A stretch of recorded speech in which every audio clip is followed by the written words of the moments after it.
Olá, estamos começando mais um programa Oficinas de Gestão, Oportunidade de Desenvolvimento, executado pelo Departamento de Ciências da Administração do Centro Socioeconômico da Universidade Federal de Santa Catarina. Uma oportunidade para vocês, estudantes, particularmente dos cursos de administração, de graduação e de pós-graduação, para ampliarem os seus conhecimentos, utilizando o conteúdo desses programas como atividade complementar à sua formação. O tema sobre o qual nós vamos conversar neste programa é a gestão pública a partir do enfoque da análise econômica do direito. Para isso, eu estou aqui ao lado do professor Everton das Neves Gonçalves, doutor em Direito Internacional Econômico pela Faculdade de Direito da Universidade de Buenos Aires e também em Direito Econômico, este pela Universidade Federal de Minas Gerais. O professor Everton também é mestre em Direito Instituições Jurídico-Políticas pela Universidade Federal de Santa Catarina, especialista em Comércio Exterior e Integração Econômica no Mercosul e também com especialização em Administração Universitária, ambos pela Universidade Federal de Rio Grande. Graduado em Ciências Econômicas pela Universidade Federal do Rio Grande e em Direito pela Faculdade de Direito Padre Anchieta, de Jundiaí. É, além disso, professor da Universidade Federal de Santa Catarina nos cursos de Direito e de Economia, com as disciplinas de Direito Econômico e Análise Econômica do Direito, e professor e subcoordenador do Programa de Pós-Graduação em Direito da Universidade Federal, além de coordenar o Centro de Estudos Jurídico-Econômicos e de Gestão do Desenvolvimento e membro do Conselho Editorial e parecerista de editoras e revistas acadêmicas, além de autor de obras na área de Direito e também de Economia. Professor, um prazer recebê-lo aqui para a gente poder compartilhar as informações que juntam essas duas áreas, né, que aproximam essas duas áreas, que são o do Direito e da Economia, sob a perspectiva da gestão pública. Áureo, é um prazer estar contigo aqui, junto com os teus telespectadores, agradecendo a oportunidade que me dão de apresentar o trabalho que a gente vem desenvolvendo nessa universidade, especialmente sempre defendendo essa simbiose entre direito e economia, né, essa junção dessas duas áreas, dessas duas ciências, né, que certamente, dessa forma, vão facilitar o entendimento ou a prática da gestão administrativa, né, principalmente em tempos de mudança, aí, né, em tempos neoliberais, de flexibilização das relações de produção, enfim. E esse trabalho, agora há pouco ainda te comentava, né, ele vem sendo desenvolvido não só na pós-graduação, aqui no PPGD do Direito, tanto para o mestrado como para o doutorado, mas também junto à graduação, onde a gente semeia, né, essa sementinha do discurso da análise econômica, que é um discurso que surge ali nos anos 60 nos Estados Unidos, é mais conhecido como Escola de Chicago, né, e na realidade essa sementinha vem sendo plantada e hoje a gente já tem dissertações e teses na casa, já temos trabalhos de conclusão de curso dos alunos de graduação, e esse trabalho ele é bem recente, sabe? Ele começou quando eu vim para cá, né, junto com a Joana Stelzer, né, e a gente eu cheguei aqui em agosto de 2010, e entrei efetivamente, depois de passar pelos cursos de jornalismo, as engenharias, aí a gente foi para o RI, trabalhou Direito Internacional Público no RI, e por fim, em 2012, a gente começa no Direito, né, na graduação e no mestrado e doutorado. São hoje já 30 turmas de Direito Econômico, sendo que sempre são 2 turmas semestrais de 50 alunos na economia, no curso de economia, e uma turma de direito econômico no curso de direito, com 25 vagas, e uma turma de análise econômica no curso de direito, também com 25 vagas.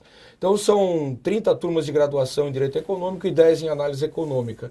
Isso só na graduação, né? Quer dizer, esse digamos assim, é o universo onde hoje transitam essas informações e esses conhecimentos desse enfoque que junta direito e economia. Exatamente. A partir também dessa perspectiva sobre a gestão pública e a gestão privada. Existe um marco onde há mudança desse enfoque, professor? Sim. O discurso, de uma forma geral, ele toma grande ênfase no direito nos anos 60, nos Estados Unidos, na Escola de Chicago. Autores como o Ronald Coase, que ele escreve um artigo chamado The Problem of Social Cost, e é o grande marco dessa visão. E só para curiosidade, ele foi fazer uma releitura de um cara chamado Arthur Cecil Pigou, que era um economista dos anos 20, publicou o Wealth and Welfare nos anos 30, né, em 32, aliás, Wealth and Welfare em 20 e em 32 The Economic of Welfare. Ali é o começo do Estado do Bem-Estar Social. Né? E para vocês terem uma ideia, o Pigou ele era professor do Keynes, e o Keynes nos anos 40, então, com o intervencionismo estatal, a teoria do emprego, da moeda, né, do juro da moeda, o livro, vamos dizer assim, a reorganização do tripé internacional, né, no pós-guerra, né, o FMI, o BIRD e o então... a OIC não houve efeito da OIC, mas se criou o GATT na época, o GATT 47, que posteriormente em 94 virou o GATT 94 dentro da OMC. Então, só para a gente colocar a importância daquele economista lá nos anos 30, né, o Arthur Cecil Pigou, e o Coase vai fazer uma releitura do artigo do Pigou nos anos 60. Guido Calabrese, na escola de Yale, New Haven, também apresenta um outro artigo que trabalha o custo dos acidentes. E, por fim, em 73, o grande autor desse discurso é o chamado Richard Posner, é juiz do 7º Circuito norte-americano, que seria o circuito de Nova York, quer dizer, uma grande influência nos Estados Unidos, depois do Supremo deles, logicamente, né? E acaba isso aí se difundindo nas universidades norte-americanas, e posteriormente no Brasil, possivelmente, o primeiro livro que foi escrito sobre o assunto foi da professora gaúcha Guiomar Terezinha Estrela Faria, Interpretação Econômica do Direito. E nós, com base nesse trabalho dela, ela nos auxiliou na época, nos forneceu material, a gente sempre grato à professora Guiomar. Nós talvez tenhamos defendido a primeira dissertação no Brasil, que foi em 97. A gente começou os estudos em 95 aqui na casa, defendemos então com o nosso professor Silvio Dobrovolsky, que era um constitucionalista aqui do PPGD, professor Silvio. E posteriormente, então, fizemos, naquela época, um estudo sobre a teoria do Posner, né? Havia apenas 2 livros em português, né? Que era o da Guiomar e uma tradução do Frank Steffen, né? E depois disso, então, o discurso começa a tomar força, principalmente a partir de 2007, né? Quando acontece o 11º encontro da Associação Latino-Americana e, na época, Caribenha de Direito e Economia. Hoje é a Associação Latino-Americana e Espanhola de Direito e Economia. Esse encontro foi em Brasília. 2007, com atividades no Supremo, na Câmara de Deputados. Então, quer dizer, aquilo realmente foi muito importante. O segundo encontro da LAT, que ela é rotativa, né? O segundo encontro foi, aliás, o 17º encontro foi na FGV no Rio de Janeiro, agora em 2013. E hoje nós temos aí a Associação Paranaense de Direito e Economia, a Associação Mineira de Direito e Economia, a Associação Brasileira de Direito e Economia, o IDERS, Instituto de Direito e Economia do Rio Grande do Sul. Então são várias associações que buscam fazer essa ligação do direito com as outras ciências sociais, especificamente nesse caso com a economia. E aqui, se tu me permite ainda... Fica à vontade, professor. A gente, quando começou o mestrado aqui, o nosso mestrado sempre foi crítico, nosso doutorado em Direito, né? A Escola de Vará, a Casa de Vará, né? E a gente, naquela época, falava-se até da morte do Estado-nação, né? O Fukuyama, falava-se de uma... em virtude da entrada de uma possibilidade neoliberal, né, do fim do Estado, do direito ou das modificações, e se questionava muito aquele hermetismo do direito, né, o kelseniano, né, o direito é a lei. Não. E aí se começou a buscar uma maneira de ver o direito, um óculos, uma lente diferente, através das ciências sociais. Então, por exemplo, eu tive a grata oportunidade de ter aula com o Vará, Direito e Psicanálise. Nós tivemos um professor Volkmer, com pluralismo jurídico, então tentando, através da história do direito, tentando demonstrar uma visão ampla, mais para além da lei, né? Do hermetismo da própria ciência jurídica. Então, assim, a sociologia, a história, a própria economia, né, que foi o discurso que a gente trouxe.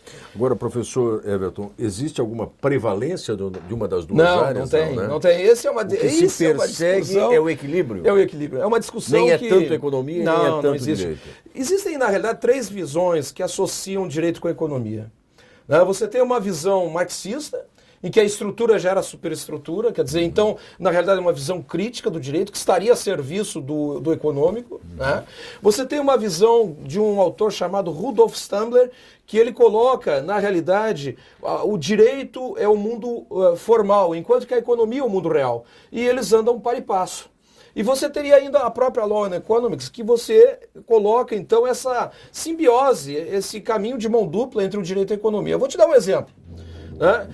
Se alguém chega e diz assim, olha, a partir de amanhã você tem que usar o estojinho de primeiros socorros, né? Você no outro dia cria uma indústria de estojinhos. Né? A partir de amanhã todo mundo tem que usar cinto de segurança no carro. Na realidade, eu quero crer que o legislador é altruísta, que pensou no meu bem-estar, mas por trás disso pode também estar um interesse econômico, né? Principalmente das seguradoras e do próprio governo enquanto SUS. No momento em que ele tem que custear os acidentes de carro. E então, na realidade, isso é uma análise de custo e benefício para a formação de lei. Expressa por conta de uma lei. Por conta de uma lei. E a outra possibilidade, então, você tem a possibilidade do direito influenciar e criar a indústria, como você também, através de uma prática comercial ou econômica, você levar a formação de uma lei. Por exemplo, a lei do franchising, ou uma lei que discipline um mercado qualquer. Né? Então, esse caminho de mão dupla, eu acho que é o melhor entendimento para essa relação de direito e economia. Né? Agora, quais são os fundamentos, as bases ou os princípios da análise econômica do direito? É a teoria microeconômica. Microeconomia, tá? Então, o que se quer, no começo, quando eu comecei a escrever, lá nos anos 90, né, a minha ideia, e até hoje isso não está... Eu ainda estou convencido de que no âmago do direito está o vil metal, está a economia. Se nós colocássemos o direito no divã, a reserva selvagem do direito seria a economia. Né? Mas isso numa linguagem varatiana, né? Mas o fato é que a doutrina, de uma forma geral, adota como um sistema de interpretação, um sistema hermenêutico, uma metodologia hermenêutica para interpretar o direito, a economia. E a gente se utiliza de uma das vertentes da teoria econômica, que é a análise microeconômica. Então, eu pegar a microeconomia, que é a tomada de decisão individual ou da indústria ou dos consumidores na economia, para analisar não só a feitura da lei, o momento de elaboração da lei, ou seja, eu deveria elaborar essa lei com base num histórico estatístico, um diagnóstico, para que se alcançasse talvez um determinado objetivo econômico. Isso deveria influenciar a criação de uma lei. E não uma forma aleatória. Não, vou fazer uma lei porque aquele cara é meu amigo, aquela bancada exige dessa forma, ou questiona dessa forma. Ou ação de um determinado grupo de interesses. De interesses, não é verdade? Então, essa seria a primeira ideia. E a segunda ideia seria a aplicação da lei pelo juiz segundo uma interpretação econômica, né? Então, na hora que o juiz julga, para além das partes, ele está sinalizando para a sociedade como que ele entende a divisão da riqueza nessa sociedade. Tá entendendo?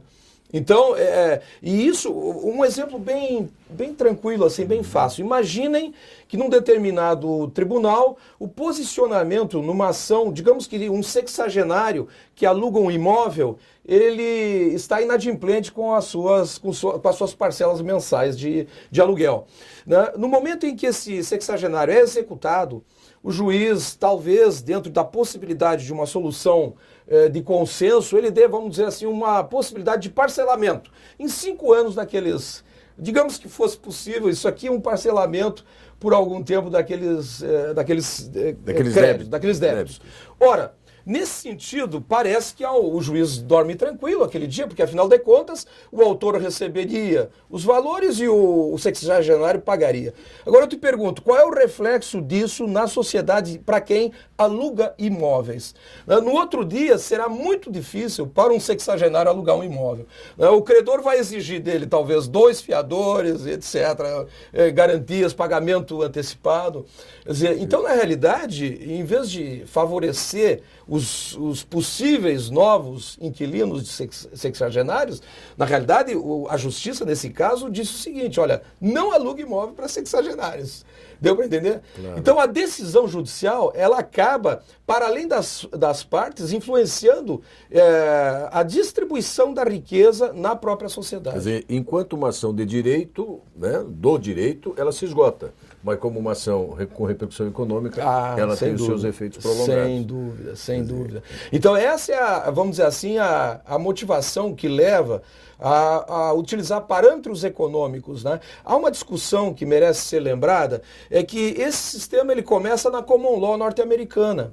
Né? Então lá é mais o que se buscou na época, nos anos 60 para diante, né? Foi uma reação ao que se conhece como o realismo jurídico norte-americano.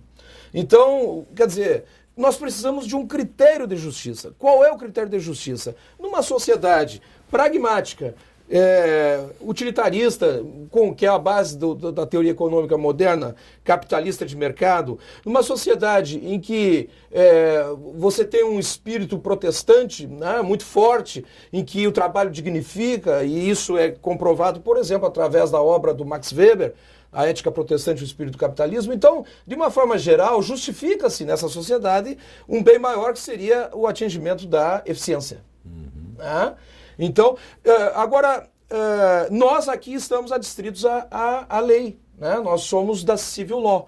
Mas nada impede que interpretemos essa lei também com valores de eficiência.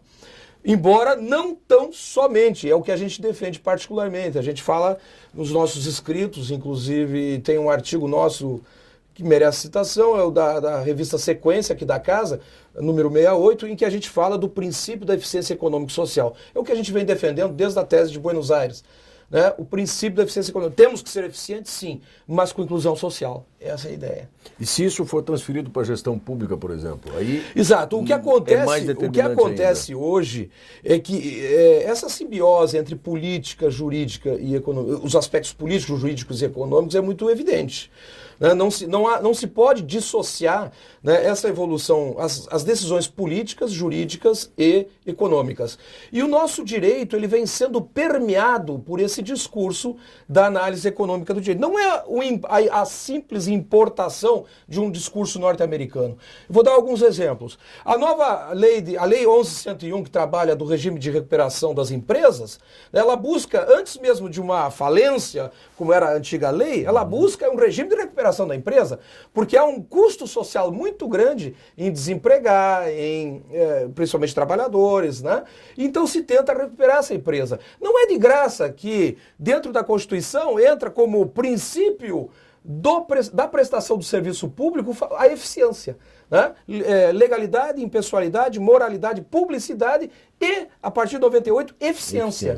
Então não é de graça que isso acontece. Não é de graça hoje, e aí você me pergunta o que isso influi na questão do gestor, não só público como privado, né? Não é de graça que hoje, pelo novo Código de Processo Civil, o juiz, a primeira audiência que o juiz faz é a tentativa de uma conciliação. Então, antes mesmo de impor a vontade do Estado, ele vai perguntar entre as partes, tem acordo? Mesmo a figura do mediador ou do árbitro, que é relativamente recente, vamos dizer assim, no direito brasileiro também.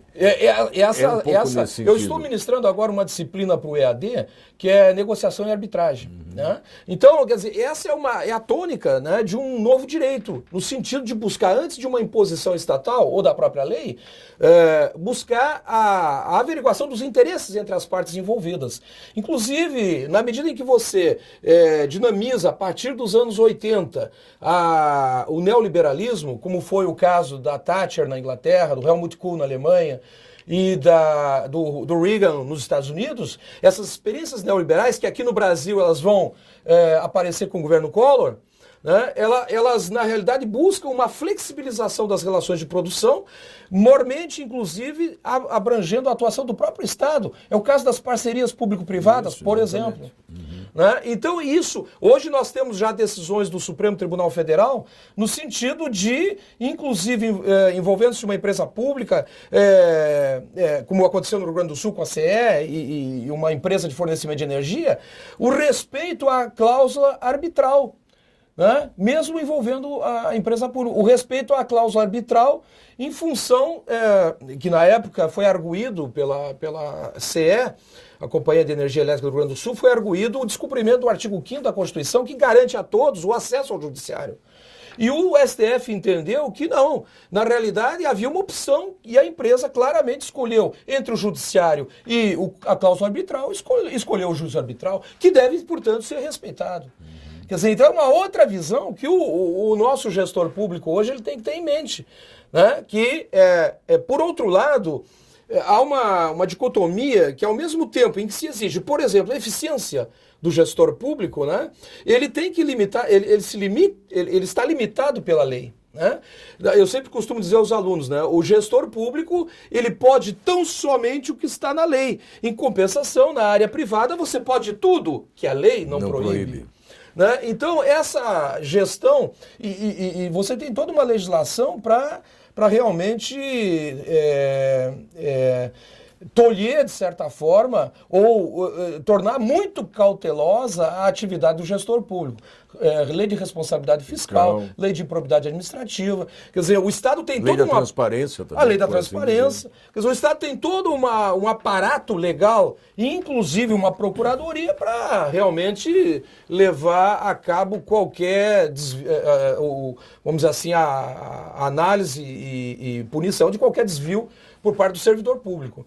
Então, além assim como se exige do servidor público, do gestor público, uma eficiência e uma iniciativa no sentido de operacionalizar os recursos públicos, por outro lado, eu particularmente vejo que a máquina estatal, com toda a sua burocracia, né, ela também torna muito difícil a ação do próprio gestor público, né? Para você, de repente, no órgão público, comprar uma canetinha, né, para o professor da aula lá, quer dizer, é uma mão de obra, é um pregão, é toda aquela burocracia. Por outro lado, você quer um outro exemplo de flexibilização? Regime especial de contratação, o diferenciado de contratação. É uma flexibilização da 8666. Bastante, aliás. Bastante aliás, né? Então, quer dizer, isso aí demonstra um olhar diferente sobre a gestão pública, né? Bom, nós estamos aqui conversando com o professor Everton das Neves Gonçalves, que é da Universidade Federal de Santa Catarina, com larga experiência nessas áreas. Agora, eu ousaria talvez perguntar ou provocar, professor, se essa relação também do direito com a economia, da economia com o direito, ela também não se expressa muito nas relações entre nações, quer dizer, o direito internacional ou o direito comercial internacional, ele é uma área de muita interface entre essas duas ciências, o direito e a economia. Né? Sem dúvida. Veja bem... Porque as nações disputam pela economia por meio dos debates jurídicos ou das limitações de normas. Né? Veja bem, no direito internacional público há uma crítica, muitas vezes, de que seria um soft law, um direito que não... Porque a característica básica do direito é a coercibilidade da lei. Sim. Né? Mas no âmbito internacional não é bem assim que acontece. Você pactua, o país pactua, mas ele pode a qualquer momento se retirar do determinado tratado, em que ele denunciar o tratado e se retirar. Né? E, aliás, é um ponto que a gente discute muito em questão de soberania. Eu, particularmente, entendo que quando você pactua e se submete a uma norma, no Mercosul, por exemplo, ou na OMC, você não está perdendo soberania, você está exercendo sua soberania e, por algum momento, se submetendo às regras daquele órgão internacional. É muito criticada, né? O órgão de solução de controvérsias, por exemplo, na OMC, já que você falou do comércio, eu sempre digo, o comércio, todo o egoísmo do comércio acaba aproximando as pessoas. Né? porque elas querem negociar, elas querem transacionar os seus interesses e, obviamente, criando regras, né? Hoje fala-se um direito transnacional, que transborda as fronteiras dos países, né?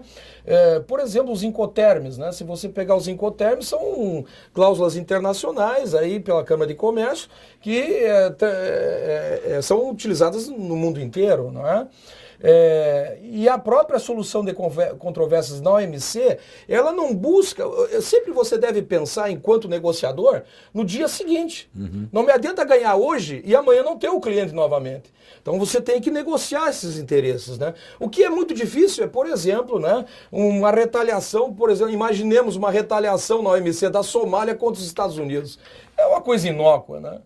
Então é complicadíssimo. Agora, de uma forma geral, esses discursos de flexibilização de fronteiras, isso começa, então, na prática, ali nos anos 80, como eu disse para você, nos governos da Inglaterra, Alemanha e Estados Unidos. Nós temos depois ali a intensificação das uniões regionais, Mercosul, União Europeia, tigres asiáticos, a ALCA, a tentativa de implementação da ALCA, que obviamente não poderia dar certo aqui com o Brasil na época, teve a cúpula das Américas nos anos 90, mas eu sempre digo, enquanto esse celular custar, sei lá, $100 aqui no Brasil e $50 nos Estados Unidos, não tem por que ALCA. Não tem acordo. Não tem acordo. Né? Ou seja, a produtividade marginal do trabalho, a produtividade marginal do capital é distinta entre lá e aqui. Então não tem como você... É que nem aqueles vasos comunicantes que a gente aprende lá na quarta série do primeiro grau, né? Então, enquanto não tiver esse equilíbrio aqui, não há possibilidades de... Porque senão um dos países vai ser explorado, né, economicamente pelos outros, né? Mas, na realidade, o discurso de muitos dessas uniões aí era realmente transpor as barreiras internas do país e acessar os mercados dos países, né, co-irmãos e vice-versa. Né? O que não é ruim, é saudável, né? É saudável, porque, no mínimo, vai se tentar uma aproximação das economias. Mas, de uma forma geral, essa flexibilização também vem acompanhada de uma flexibilização política, né? E hoje a gente começa a ver um novo momento, um requestionar, porque nós tivemos crises gravíssimas nos últimos tempos, como a exemplo da crise em 2001, a crise argentina, né? Os arrojos, as poupanças argentinas sumiram da Argentina. Nós tivemos depois, em 2008, a crise nos Estados Unidos. Né? Nós tivemos a crise dos PIGs, né? Portugal, Irlanda, Grécia e Espanha, né? A Grécia... todos no efeito dominó mesmo. Exato, né? Então, quer dizer, essas crises vêm requestionando o papel do Estado, que, aliás, uma prova de que não está morto o Estado foi justamente, por exemplo, o caso da Alemanha, o auxílio financeiro que a Merkel deu lá para as indústrias montadoras, etc. Na Grécia... Quer dizer, a Grécia também, então o Estado está ali presente sempre. Né? Agora, pode-se questionar, sim, a eficiência do Estado, a forma como esse Estado vai ser organizado, né, ou a forma como os agentes públicos poderão ter liberdade maior ou menor em relação à tomada de decisão individual, pública, né, a gestão pública. Mas o fato é que hoje a gente vê um requestionamento de todo esse sistema, né, não se sabe bem o que vai acontecer. Nós temos aí uma possibilidade de uma direita, uma extrema-direita nos Estados Unidos assumir. Em muitos países a direita novamente retoma talvez a decisão da Inglaterra de deixar a União Europeia seja o início de um processo muito grave, que sinaliza para aí também. Muito grave também, no meu entender. Né? Agora, professor, o senhor fez menção há pouco que a sua dissertação de mestrado nos anos 90, final dos anos 90, talvez tenha sido uma das primeiras iniciativas, pioneiras mesmo na sistematização desses conceitos. E passados esses, talvez aí 20 anos, qual é o estado da arte hoje da investigação, da pesquisa nessa área? Nós estamos, o senhor já fez menção, que aqui na Universidade Federal de Santa Catarina nós temos experiências de graduação, mestrado, doutorado, que formulam novas propostas de pesquisa e, de uma maneira geral, o Brasil está bem situado nesse debate? Olha, nós tivemos, vejam bem, a nossa dissertação foi defendida em 97. O primeiro trabalho foi em 94, trabalho publicado em português pela professora Guiomar Terezinha Estrela Faria, da URGS, né? Depois disso, nós tivemos, então, pessoas como o pessoal de Porto Alegre, o Luciano Tim, que é um dos grandes expoentes na área, organizando livros com temas na área. Nós temos uma revista chamada, eu sou do Conselho Editorial da Economic Analysis of Law Review, que é da PUC de Brasília, uma revista que é específica sobre os temas da área. Além dos congressos que hoje as pessoas, como eu disse, da Associação Brasileira de Economia, do IDERS, da Associação Paranaense. Há uma efervescência teórica. Tem, sem dúvida nenhuma. Mas eu queria citar especialmente o trabalho de uma aluna nossa, a professora Luana Henning, foi nossa aluna, uma das nossas primeiras alunas em 2012, e a Luana fez uma tese de doutorado orientada pelo Horácio, professor Horácio, de suma importância. Apesar do espírito crítico da Luana em relação ao Posner, ela coloca que hoje talvez tenhamos aí em torno de 1.200, 1.300 cursos de direito no Brasil. O que, vamos falar a verdade, é muito curso de direito, né? Talvez mais do que o resto do mundo, né? Mas, enfim, desses tantos, cerca de 40% dos cursos hoje ou citam o livro do Posner nas suas bibliografias, ou tem disciplinas, ou dentro da disciplina de direito econômico, citam a análise econômica do direito, ou mesmo tem cerca de 20% a 30% de disciplinas de análise econômica do direito. Nós já temos, inclusive, mestrados, né, na UERJ, com linhas de pesquisa em análise econômica do direito. Né? Então, o discurso não é um discurso passageiro, não é vamos dizer assim... Uma onda? Não, ele está aí desde 1960, portanto são 56 anos, né, que ele vem, sendo que no Brasil ele começa ali nos anos 90 e, na realidade, hoje já em algumas escolas da magistratura, nós tem se ministrado inclusive o conteúdo. Sentenças, sim, decisões. Sem dúvida, já há decisões, sentenças com base na análise econômica do direito. Inclusive também o Conselho Nacional de Justiça, que foi criado dentro de uma ótica de melhoria do serviço judiciário e vamos dizer assim, elaboração de estatísticas, inclusive, a respeito do próprio judiciário, dos julgamentos no judiciário.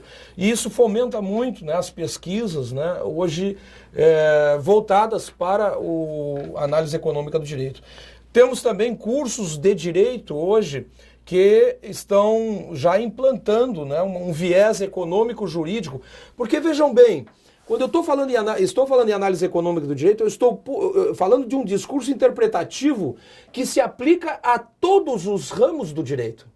Então eu posso ter análise econômica do direito administrativo, sim, eu posso ter análise econômica do direito penal, tributário, comercial, obviamente. Tranquilamente. Então isso dá um diferencial, porque você está tentando criar ou implementar um método que auxilia a aplicação do direito material. Por exemplo, será que aumentando a pena de um delito, né, na área penal, eu estaria desincentivando efetivamente a prática punitiva? Por exemplo, eu vou dar uma pena sei lá, digamos que pudesse, uma pena perpétua para o crime de estupro, né? Ou como foi agora aumentada a penalidade do estupro, né, nessa ainda questão de 2 meses, né? A pergunta que a análise econômica do direito faria é a seguinte: será que realmente o aumento dessa pena desincentivaria uma atitude delitiva? Aí a gente chama o que conhece na teoria econômica a curva de Laffer, né? A partir de um determinado momento, né, se você tem uma pena perpétua, como eu citei aqui, meu amigo, estuprar uma vez ou estuprar 10, você não cria uma escala de valores, você tira do delinquente a possibilidade dele pensar numa regeneração. A mesma coisa a questão tributária. Se você aumentar o tributo de tal forma que ele passe a ser uma expropriação do patrimônio, você tira do cidadão a ideia de talvez ele se comprometer com a legislação e de não sonegar, por exemplo, né? Então isso, e da mesma forma, quando eu diminuo muito a penalidade, que é a discussão do caso da menoridade penal, né? Quer dizer, será que eu não estou incentivando o cidadão a cometer o delito? Só que a gente tem que trabalhar isso aí não de uma forma casuística, né? Mas sim de uma forma estatística. Quer dizer, qual é o efeito da lei? E o mais estruturante do que conjuntural, na verdade. Do que conjuntural. Vou dar um outro exemplo. A princípio, numa escola tradicional do direito, eu diria que o Código de Defesa do Consumidor ajuda o consumidor. Claro. Ele foi feito para isso, não é verdade? Para proteger. Para proteger o consumidor. Porém, se eu colocar nesse Código de Defesa do Consumidor artigos que tremendamente protejam o consumidor e criem ônus demasiados para o produtor, porque ele vai ter que tomar precauções para não prejudicar. Se essas precauções extrapolarem o mínimo aceitável economicamente, obviamente que esse produtor vai deixar de produzir e, portanto, por consequência, haverá o prejuízo do consumidor. Áureo, o que nós estamos falando aqui é a distribuição do risco entre as partes. A lei, ela faz quando você legisla, ou quando você julga, você está distribuindo o risco entre as partes. Agora, eu não estou dizendo que está errado uma política de flexibilização da lei ou uma política de arroxo da lei. Não se trata de um juízo, mas de uma... Não, o que você tem que perceber são as consequências de uma ou de outra política. Maravilha, olha só, essa nossa conversa com o professor Everton das Neves Gonçalves aqui, muito produtiva, mas obviamente a gente tem um limite de tempo aqui. Professor Everton, a gente sempre pede aos nossos convidados aqui, independente das áreas de origem, os temas sobre os quais nós nos debruçamos aqui, que falem particularmente com os alunos, porque o público fundamental, muito embora nós já tenhamos tido retorno de alunos de várias outras áreas também, porque se interessam por esses debates, mas é predominantemente de gestores, sejam eles gestores na gestão pública ou privada. Muitos deles atuam, inclusive, sobretudo aqueles alunos de pós-graduação em administração pública, que já são gestores do Estado. E a gente sempre pede aos convidados que apontem para eles horizontes de estudo, de aprofundamento ou de atuação profissional na área do tema sobre o qual nós conversamos. Para onde caminha a análise econômica do direito e quais são as conexões possíveis para o nosso público na busca da sua formação, da sua atuação posterior profissionalmente falando. Bem, eu particularmente na minha carreira, além da sala de aula, venho me envolvendo com a atividade administrativa universitária. Fui chefe de departamento, que equivaleria lá em Rio Grande a diretor da faculdade, do centro aqui, e eu acho que a gente não pode ser temerário a ponto de atuar profissionalmente distante da legislação. E também não podemos estar sempre confiantes na assessoria, né? Nós temos que ter conhecimento de causa própria. Eu acho que todo profissional, né, para além das especificidades técnicas do seu cargo, da onde ele atua, ele tem que conhecer a legislação a qual ele está submetido. Para todo fenômeno social, há uma lei que disciplina. E se não houver a lei, o juiz vai julgar, ele não pode se omitir de julgar determinado caso em virtude da falta de lei.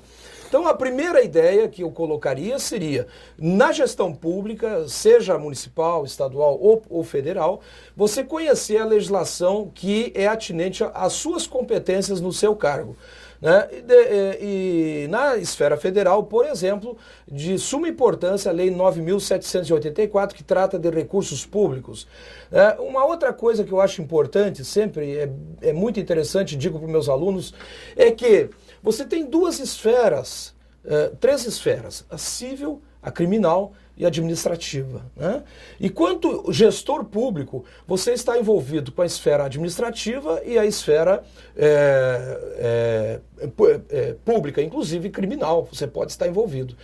Né? Então, ou mesmo na esfera civil, mas sempre você se utilize do processo administrativo para a feitura de prova. Né? Sempre se utilize do processo administrativo para a feitura de prova. Processo administrativo você tem 3 instâncias. Então recorra administrativamente. Né? Deixe a autoridade falar. Ou cuidado quando você, autoridade, escrever. Né? Porque você está fazendo prova administrativa para levar para o judiciário. É independente, né? Você pode diretamente impetrar um mandado de segurança, você pode ir para o judiciário. Mas o processo administrativo é mais fácil de você colher provas. Né? Então, em relação à sua defesa, para a sua defesa, ou mesmo para responder para uma determinada acusação. Né? Isso é uma primeira ideia. Então, o conhecimento da legislação, o uso dos ferramentais administrativos processuais e depois, então, em última instância, vamos dizer assim, a feitura de prova para o judiciário. Isso, uma dica, assim, para o profissional. Demais, além dessa atualização legislativa, né, me parece que a gestão pública, de uma forma geral, ela vem buscando um repensar do Estado, do Estado, do papel do Estado propriamente dito, né?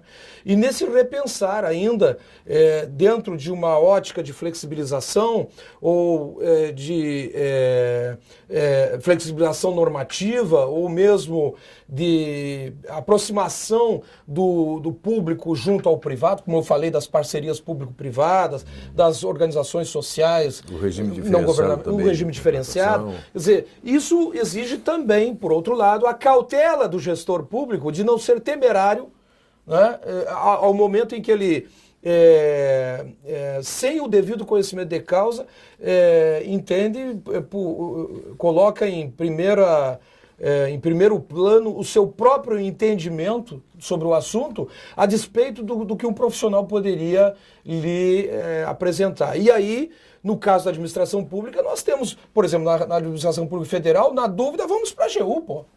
Né? Manda o processo para a AGU, meu amigo, eu preciso de um parecer aqui. Né? Que me oriente. Que me oriente, né? Antes de dar o canetaço.